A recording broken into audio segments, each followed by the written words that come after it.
नमस्ते बच्चों, कैसे हो? उम्मीद है आप सभी लोग अच्छे होंगे और आपकी तैयारी भी बेहतर तरीके से चल रही होगी। तो बच्चों, आज की इस वीडियो में हम फिजिक्स के पहले चैप्टर के ऐसे इंपॉर्टेंट क्वेश्चन बताने वाले हैं जो आपके बोर्ड पेपर सेट में कभी न कभी पूछे गए हैं। ठीक है, मतलब पहले चैप्टर के ऐसे इंपॉर्टेंट क्वेश्चन होंगे जो आपके बोर्ड पेपर सेट में कभी न कभी पूछे गए हो या एनसीईआरटी के क्वेश्चन होंगे। ठीक है, तो बच्चों उम्मीद है आप सभी लोग पहले चैप्टर का मैराथन क्लास का वीडियो आप देख चुके होंगे, सारे टॉपिक का कॉन्सेप्ट आप क्लियर कर चुके होंगे।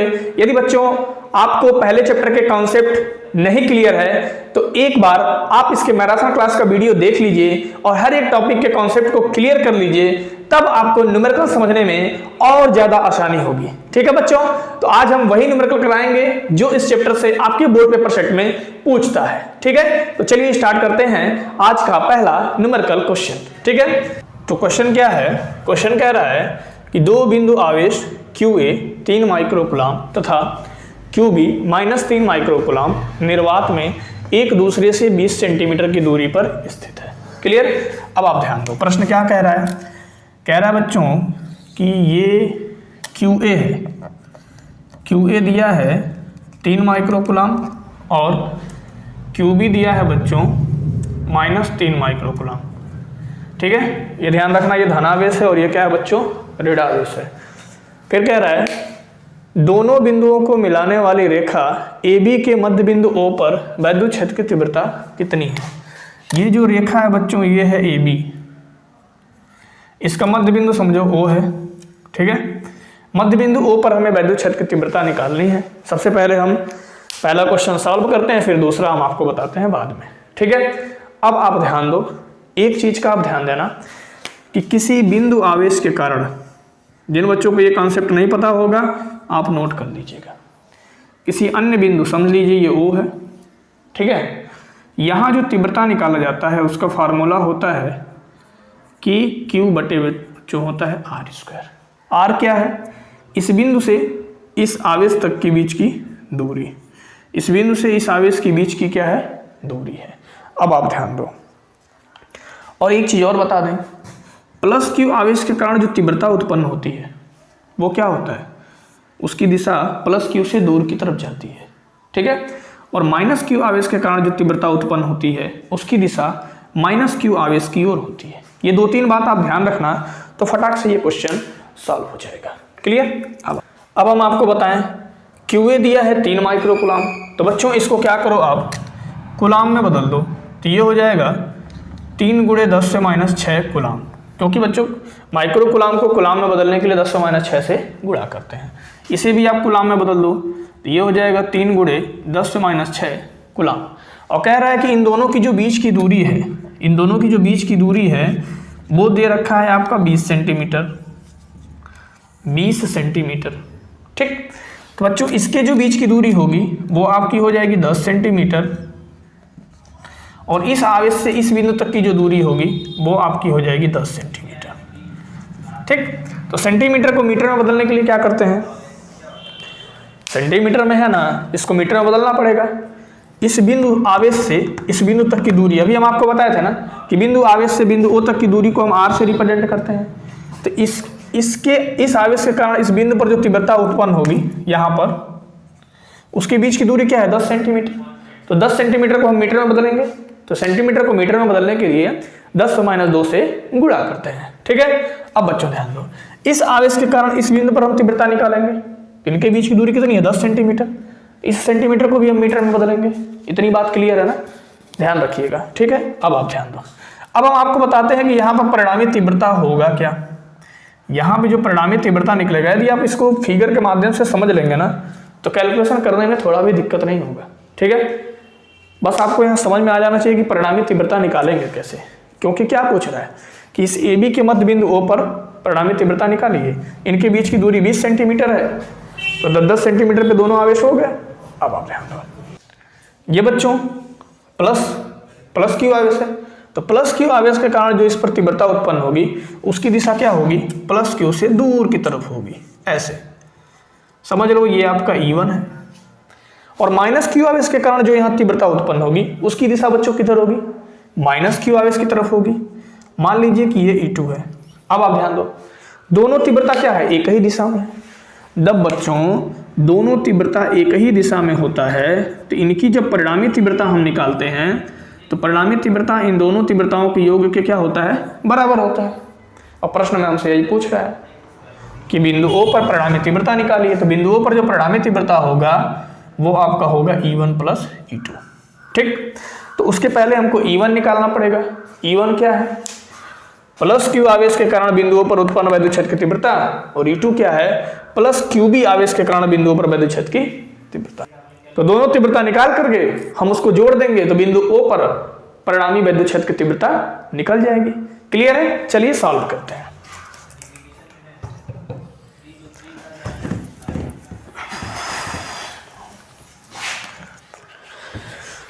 तो सबसे पहले हम निकालेंगे कि प्लस क्यू के कारण क्यू ए के कारण बिंदु O पर वैद्युत क्षेत्र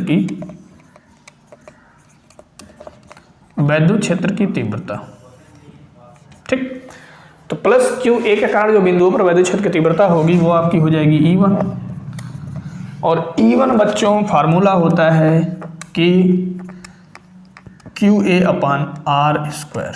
अब आप ध्यान देना, तो E1 बराबर बच्चों K का मान होता है 9 गुणे 10 पे 9, और क्यू ए बराबर कितना दिया है, 3 माइक्रोकुलाम। माइक्रोकुलाम को कुलाम में बदलोगे तो 3 गुणे 10 से माइनस 6 कुलाम। तो यहाँ आप लिख लेना 3 गुणे 10 से माइनस 6 कुलाम बटे आर। आर क्या है, बिंदु आवेश से उस बिंदु तक की दूरी जहां हमें वैद्युत क्षेत्र की तीव्रता ज्ञात करनी है। ठीक है, तो यहां से यहां तक की दूरी 10 सेंटीमीटर है। इसको मीटर में जब बदलोगे बच्चों तो ये हो जाएगा 10 गुणे 10 से माइनस 2 मीटर, क्योंकि सेंटीमीटर को मीटर में बदलने के लिए 10 से माइनस 2 से गुणा करते हैं। तो स्क्वायर है यहाँ पे ना, जिसको आप क्या करो स्क्वायर लिख दो। अब आप क्या करो, E1 बराबर हो जाएगा 9 गुणे, बेस सेम है, पावर ऐड होगा तो 9 गुणे 3 लिखो, पावर ऐड होगा बच्चों तो ये हो जाएगा 10 पे 3। क्यों, क्योंकि एक पावर है प्लस 9, एक पावर है माइनस 6, तो 9 में माइनस 6 को ऐड करोगे तो प्लस 3 आ जाएगा। और नीचे बच्चों हो जाएगा बेस सेम है, पावर ऐड तो ये हो गया 10 पे माइनस 1 का होल स्क्वायर, और आपका E1 निकल के आ जाएगा 9 त्रिक 27, 10 पे 3, और नीचे हो जाएगा बच्चों 10 पे माइनस 2। अब आप ध्यान दो, E1 बराबर हो जाएगा 27 गुणे 10 पे 3, और 10 पे माइनस 2 जब ऊपर जाएगा तो ये हो जाएगा 10 पे प्लस 2, और E1 बराबर निकल के आ जाएगा 27 गुणे 10 पे 5 न्यूटन बटे कुलाम। क्या होगा, न्यूटन बटे कुलाम। अब आप क्या करो, दशमलव को एक डिजिट इधर खिसका लो, तो E1 बराबर हो जाएगा, ये काम बाद में करेंगे। ठीक है, सबसे लास्ट में हम दशमलव करेंगे, एक अंक के बाद दशमलव लगा देंगे। अब हम क्या करें, अब हम निकालेंगे प्लस QB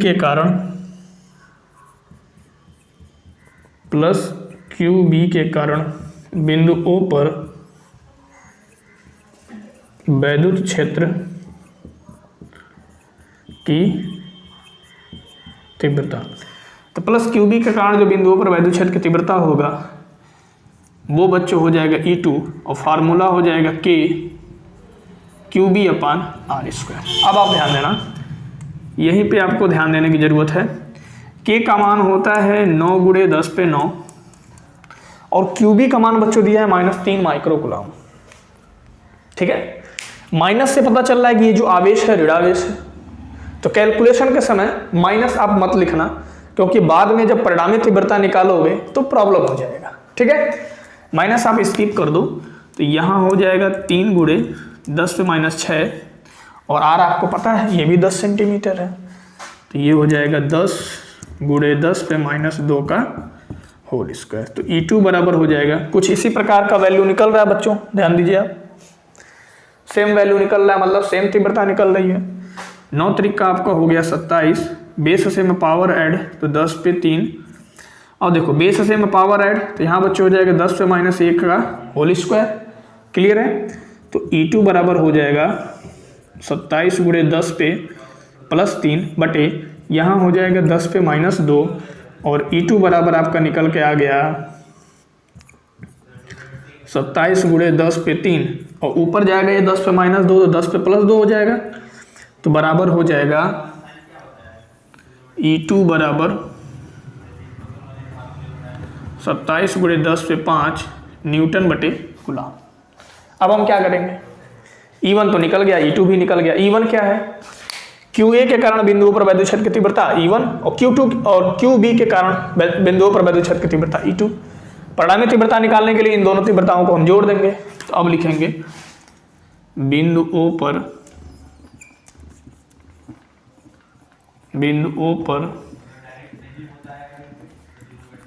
परिणामी तीव्रता। तो परिणामी तीव्रता E बराबर बच्चों हो जाएगा E1 + E2। क्लियर है। यदि ये विपरीत दिशा में होते E1 - E2 हुआ था, एक ही दिशा में है इसलिए E1 + E2 हो जाएगा। ठीक है, इस टाइप का क्वेश्चन बहुत बार बोर्ड एग्जाम में पूछता है, ध्यान देना, अच्छे से लगा लेना, इस टाइप के जितने क्वेश्चन मिलेंगे आपको। तो E1 का मान निकला है 27 गुणे 10 पे 5 प्लस E2 का मान निकला है 27 गुणे 10 पे 5। ठीक है, तो 27 और 27 बच्चों हो जाएगा 54 गुणे 10 पे 5 न्यूटन बटे कूलम। अब आप क्या करना, दशमलव को एक डिजिट इधर खिसका दो, तो दशमलव जब एक डिजिट इधर आएगा तो हो जाएगा 5.4, और हम आपको बताए थे कि जब दशमलव इधर आता है जितना डिजिट इधर खिसकेगा मल्टीप्लाई करके 10 लिखेंगे और उस पर उतना पावर लगा देंगे। एक डिजिट खिसका है तो एक पावर लगा देंगे, गुणे 10 पे 5 न्यूटन बटे कूलम। तो E बराबर हो जाएगा 5.4 गुणे 5 और 1 क्या हो गया 6 न्यूटन बटे कूलम। तो ये आपको निकल गया कि AB के मध्य बिंदु O पर परिणामी वैद्युत क्षेत्र की तीव्रता। ठीक है, अब आप देखो इसमें दूसरा क्वेश्चन क्या पूछ रहा है। दूसरा क्वेश्चन पूछ रहा है यदि 1.6 गुणे 10 पे -9 कूलम परिमाण का कोई ऋणावेश परीक्षण आवेश इस बिंदु पर रखा जाए तो यह परीक्षण आवेश कितने बल का अनुभव करेगा। क्लियर, बहुत सिंपल क्वेश्चन है। अब आप ध्यान दो, कह रहा है दूसरे केस में कि जो हमारा आवेश है, आवेश बराबर दिया है -1.5 गुणे 10 पे -9 कूलम। हम माइनस क्यों लिखे हैं, क्योंकि यहाँ क्या कह रहा है, परिमाण का कोई ऋण आवेश परीक्षण आवेश इस बिंदु पर रखा जाए तो यह परीक्षण आवेश कितने बल का अनुभव करेगा। अब आपको हम बता दें E बराबर बच्चों फार्मूला होता है, वैद्युत क्षेत्र की तीव्रता का जो बेसिक फार्मूला है वो होता है F/Q। ठीक है, क्या होता है, विद्युत क्षेत्र के भीतर किसी बिंदु पर मतलब एकांक धनावेश परीक्षण पर लगने वाले बल को हम वैद्युत क्षेत्र की तीव्रता कहते हैं। तो E बराबर होता है F/Q, और यहाँ से जब आप बल का मान निकालोगे तो F बराबर बच्चों हो जाएगा EQ। तो F बराबर हो गया, E का मान कितना है, E का मान है आपका 5.4 गुणे 10 पे 6 गुणे, और बच्चों Q का मान है -1.5 गुणे 10 पे पावर 9। ध्यान रखना ये पूरा मल्टीप्लाई हो रहा है। ठीक है, जगह कम होने की वजह से थोड़ा सा ऊपर नीचे मैंने लिख दिया। अब आप क्या करो, 54 का 15 में गुणा कर दो। ठीक है, तो बच्चों जब आप 54 का 15 में गुणा करोगे तो आएगा -8.1। गुणा करके आप चेक कर लेना। ठीक है, बेस सेम है, पावर ऐड होगा। ठीक है ना, तो 6 में -9 को ऐड करोगे तो ये हो जाएगा 10 पे -3। मतलब बच्चों बल निकल के आ गया F बराबर -8.1 गुणे 10 पे -3 न्यूटन। क्लियर। तो बच्चों इस टाइप के जितने भी क्वेश्चंस आपको मिलते हैं आप इसे जरूर सॉल्व कर लीजिएगा, क्योंकि हर एक साल किसी न किसी बोर्ड पेपर सेट में इस टाइप के क्वेश्चन देखने को मिल जाते हैं।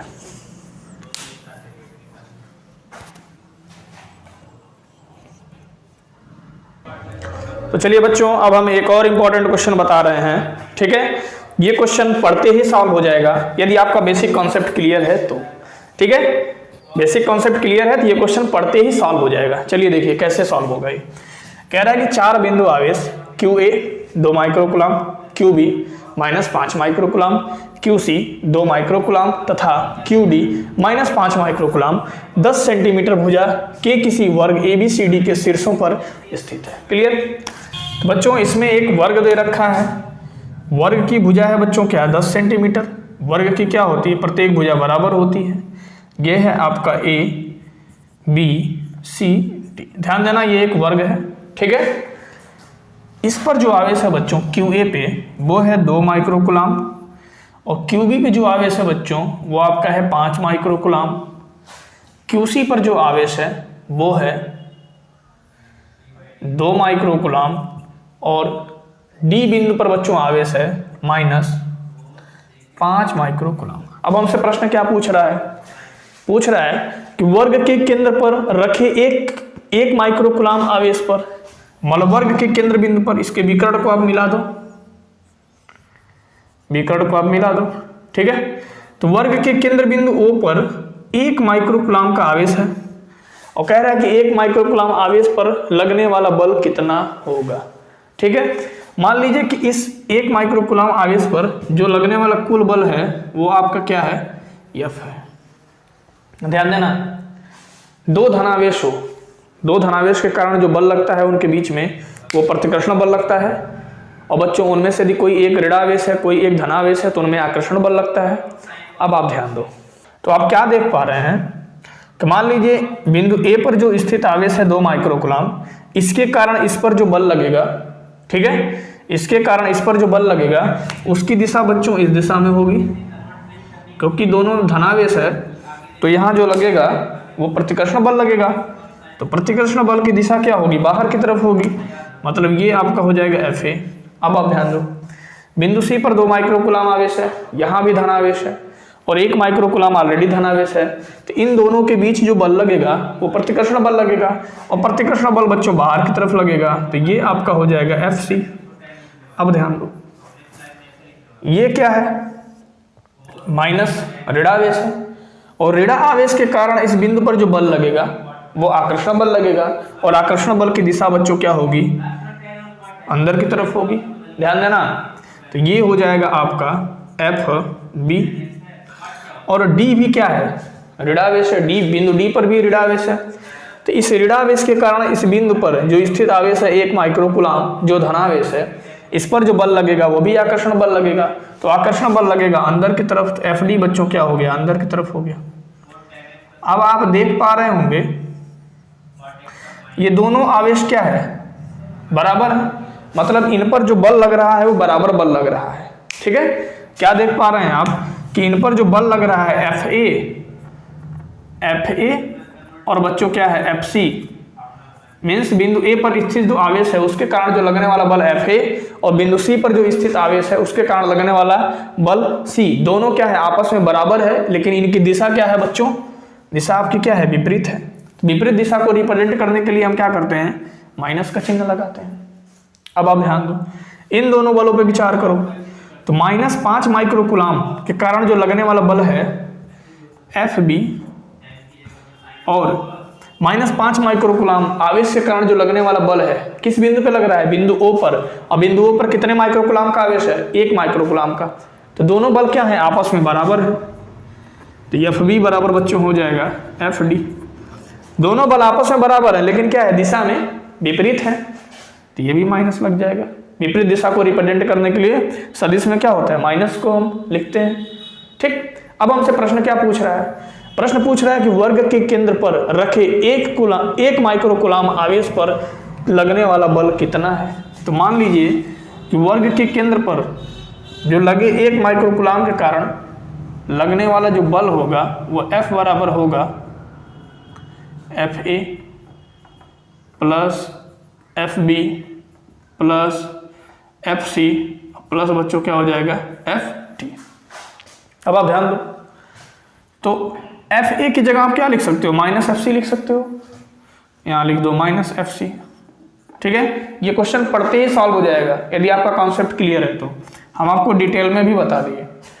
FB क्या है -FD के बराबर है, तो इसको आप लिख दो -FD। अब आप ध्यान दो, इसको आप छेड़छाड़ मत करना, FC प्लस ये हो गया FT। अब आप ध्यान दो, ये हो गया माइनस एफ सी, प्लस का माइनस में मल्टीप्लाई होगा तो minus F D plus F C plus F D. आप ध्यान दो, तो माइनस से प्लस कैंसिल, माइनस से प्लस कैंसिल, तो कुल बल कितना हो गया बच्चों? 0 हो गया। मतलब वर्ग के केंद्र बिंदु O पर जो नेट बल का मान निकल गया वो 0 निकल गया। ठीक है,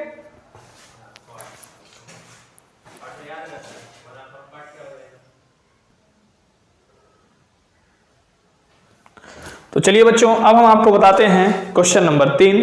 और क्वेश्चन नंबर 3 आपका कूलाम के नियम से रिलेटेड है। उम्मीद है आप सभी लोगों को कूलाम का नियम अच्छे से पता होगा। तो क्वेश्चन क्या कह रहा है? वायु में एक दूसरे से 30 सेंटीमीटर दूर पर रखे दो छोटे आवेशित गोलों पर क्रमशः 2 × 10⁻7 कूलाम तथा 3 × 10⁻7 कूलाम आवेश है, उनके बीच कितना बल है? ठीक है, फटाफट मेरे साथ आप इस क्वेश्चन को सॉल्व करो, क्योंकि यदि आपको कूलाम का नियम अच्छे से पता होगा तो इस प्रश्न को लगाने में आपको थोड़ा भी तकलीफ नहीं होगा। ठीक है, तो चलिए देखते हैं ये प्रश्न कैसे सॉल्व होगा। कह रहा है कि 2 आवेश है, समझो आपका ये 2 आवेश है।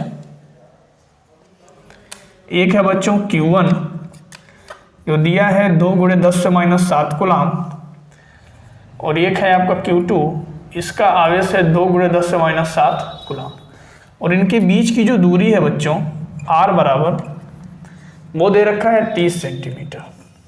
ठीक है, तो सेंटीमीटर को आप मीटर में बदल दो। सेंटीमीटर को मीटर में बदलने के लिए क्या करते हैं? 10 पे -2 से गुणा करते हैं।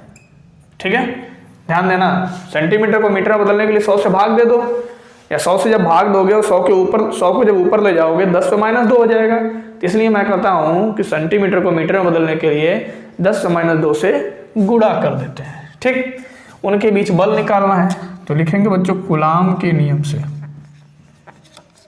कूलाम के नियम से। तो कूलाम के नियम से बच्चों हो जाएगा F बराबर K Q1 Q2 अपान R²।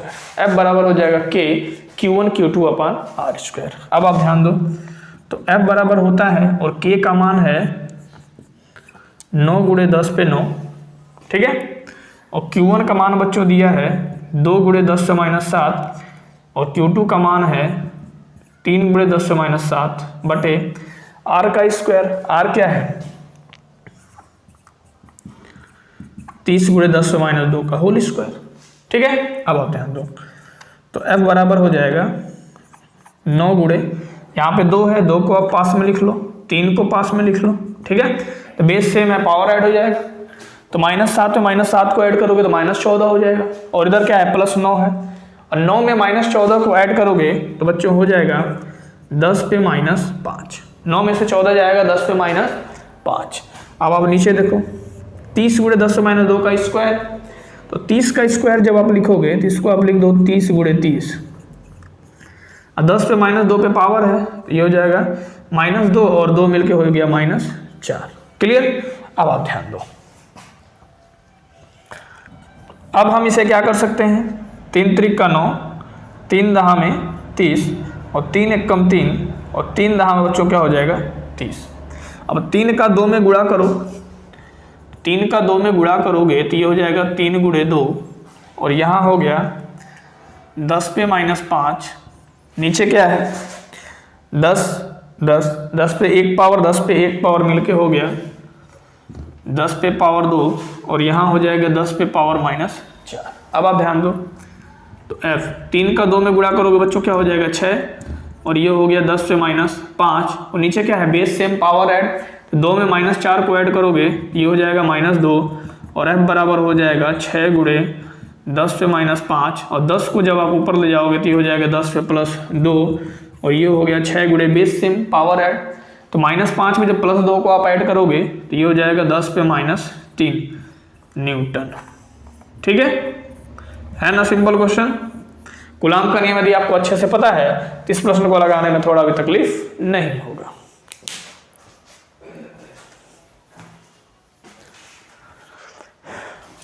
और यदि आपसे पूछ दे कि इन दोनों आवेशों के मध्य कौन सा बल लगेगा, मीन्स आकर्षण बल लगेगा या प्रतिकर्षण बल लगेगा, तो क्या बताओगे?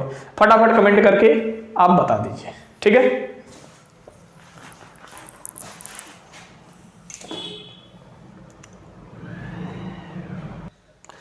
तो चलिए बच्चों, एक और मोस्ट इंपॉर्टेंट क्वेश्चन बताते हैं। ये भी प्रश्न आपके बोर्ड पेपर सेट में बहुत बार पूछ चुका है, ठीक है।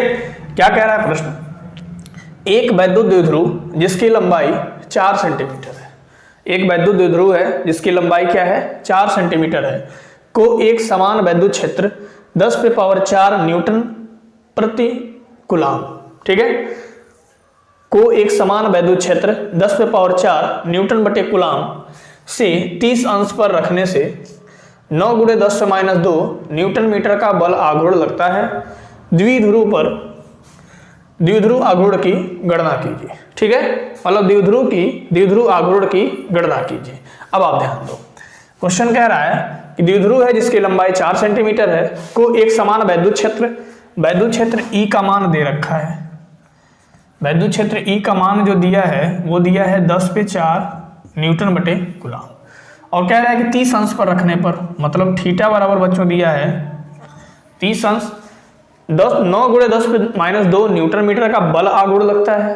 मतलब बल आघूर्ण जो टाउ का मान है ये आपका दिया है 9 × 10⁻² न्यूटन मीटर। हमसे पूछ रहा है द्विध्रुव आघूर्ण का मान ज्ञात कीजिए। द्विध्रुव आघूर्ण को हम P से रिप्रेजेंट करते हैं। तो अब हम आपको बता दें कि इसमें जो बल आघूर्ण है, बल आघूर्ण का फार्मूला क्या होता है। तो बच्चों टाउ बराबर फार्मूला होता है PE sin थीटा। इसका डेरिवेशन बच्चों हम मैराथन क्लास में करा रखे हैं। जो बच्चे मैराथन क्लास का वीडियो नहीं देखे हैं या ये डेरिवेशन नहीं कर पाएंगे, वो लोग मैराथन क्लास का वीडियो देखकर इस डेरिवेशन को अच्छे से सीख लें, क्योंकि ये डेरिवेशन आपके बोर्ड एग्जाम के लिए इंपॉर्टेंट है, ठीक है। तो फार्मूला क्या है बच्चों? टाउ बराबर है PE sin थीटा। तो टाउ की वैल्यू दे रखी है, टाउ की वैल्यू दिया है 9 × 10⁻²। P हमें निकालना है द्विध्रुव आघूर्ण, और E का बच्चों वैल्यू दिया हुआ है 10⁴, और थीटा का वैल्यू दिया है 30 अंश। अब आप ध्यान दो, अब आप क्या लिख सकते हो? 9 × 10⁻², 9 × 10⁻² बराबर P × 10⁴, और साइन 30 अंश का मान होता है बच्चों 1/2, ठीक है। अब 2 का इधर आप गुणा कर दो, तो ये हो जाएगा 2 × 9 10⁻² और 10⁴ को आप इधर ट्रांसफर कर दो, तो हो जाएगा 10⁴ बराबर इधर क्या बच गया? P, ठीक है। 2 का क्रॉस मल्टीप्लाई कर दिए, इधर गुणा हो गया, तो 2 × 9 × 10⁻² लिख दिए, और 10⁴ को इधर से हटाना है तो इधर आएगा तो क्या हो जाएगा? भाग हो जाएगा। अब आप ध्यान दो, तो P बराबर बच्चों हो जाएगा 9 दूना 18 × 10⁻², और नीचे 10⁴ जब ऊपर जाएगा तो हो जाएगा 10⁻⁴। तो P बराबर हो जाएगा 18 × 10⁻⁶। क्लियर? तो द्विध्रुव आघूर्ण का मात्रक क्या होता है? द्विध्रुव आघूर्ण का बच्चों जो मात्रक होता है वो आपका होता है कूलाम मीटर। द्विध्रुव आघूर्ण हमारा निकल के आ गया P बराबर 18 × 10⁻⁶ कूलाम मीटर। यदि आप चाहो तो दशमलव को एक अंक इधर खिसका लो। जब आप दशमलव को एक अंक इधर खिसकाओगे तो मल्टीप्लाई लिख के 10 पे उतना ही पावर हम लगाएंगे। एक डिजिट खिसकाए हैं तो एक पावर लगेगा, गुणे हो जाएगा 10⁻⁶, और ये आपका हो गया टोटल 1.8 गुणे 1 में से 6 गया बच्चों, क्या होगा? -5 कूलाम मीटर। क्लियर? इस टाइप का क्वेश्चन बोर्ड पेपर सेट में कई बार पूछ रखा है, ठीक है। 3 नंबर या 5 नंबर में पूछता है कि वैद्युत द्विध्रुव आघूर्ण से आप क्या समझते हैं, ठीक है, और उसी में ये न्यूमेरिकल चिपका करके दे देगा। क्लियर है?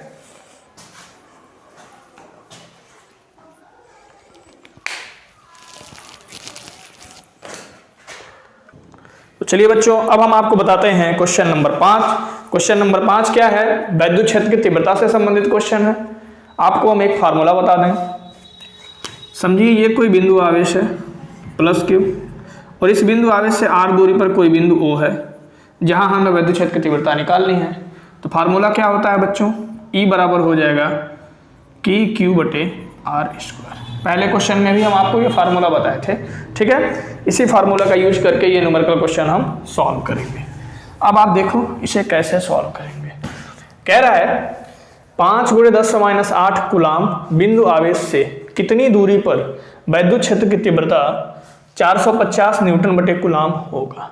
ठीक है, तो Q का मान बच्चों दे रखा है 5 × 10⁻⁸ कूलाम, 5 × 10⁻⁸ कूलाम, और वैद्युत क्षेत्र की तीव्रता जो E की वैल्यू है ये दे रखा है 450 न्यूटन बटे कूलाम।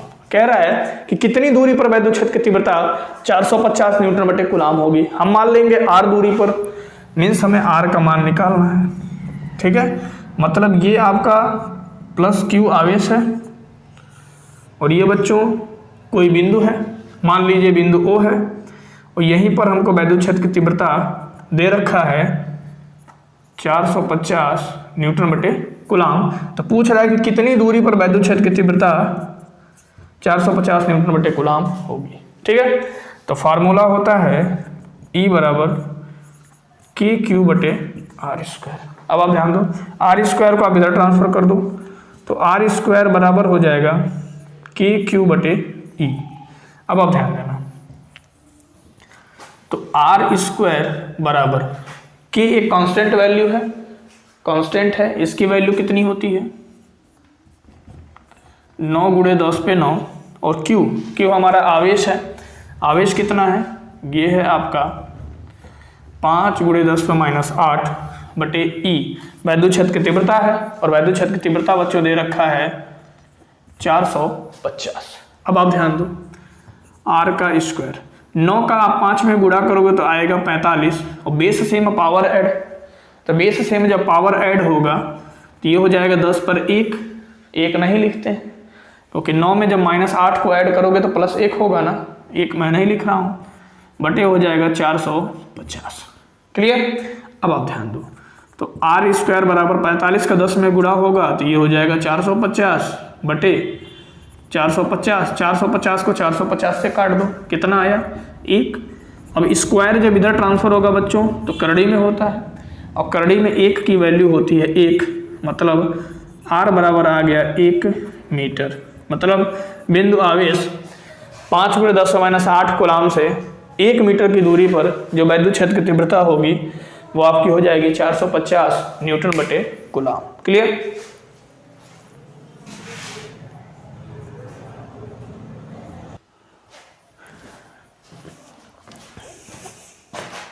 तो अब हम आपको बताते हैं क्वेश्चन नंबर 6। क्वेश्चन नंबर 6 बहुत ही इजी प्रश्न है। ठीक है, क्या कह रहा है कि 12.5 × 10⁻18 इलेक्ट्रॉनों पर आवेश की गणना कीजिए। सिंपल क्वेश्चन, मतलब n बराबर होता है बच्चों इलेक्ट्रॉनों की संख्या, कितना होता है 12.5 × 10⁻18 इलेक्ट्रॉन। ठीक, इलेक्ट्रॉन हमसे क्या पूछ रहा है, आवेश का मान निकालिए, मीन्स क्यों पूछ रहा है। तो पहले चैप्टर का पहला ही कॉन्सेप्ट आप पढ़े थे आवेश। ठीक है, और आवेश का जो फार्मूला होता है Q बराबर होता है NE। ठीक है, और N का मान है बच्चों 12.5 × 10⁻18 और E का मान है 1.6 × 10⁻−19।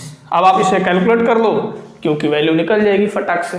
ठीक है, तो 16 × 5 बच्चों क्या होता है 80, 80 को 0 हासिल 8, 16 × 32, 32 और 8 होता है 40 को 0 हासिल 4, 16 कम 16 4 बच्चों होता है 20।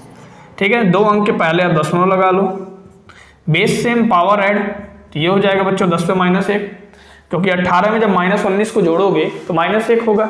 अब आप ध्यान दो, ऊपर बचा यहाँ पे 20, 10 पे -1 को लिख सकते हो 1/10, 0 से 0 कैंसिल हो जाएगा, तो 2 क्या निकाल रहे हैं आवेश, और आवेश का मात्रक होता है कूलाम। तो आंसर आपका निकल कर आ गया 2 कूलाम। क्लियर।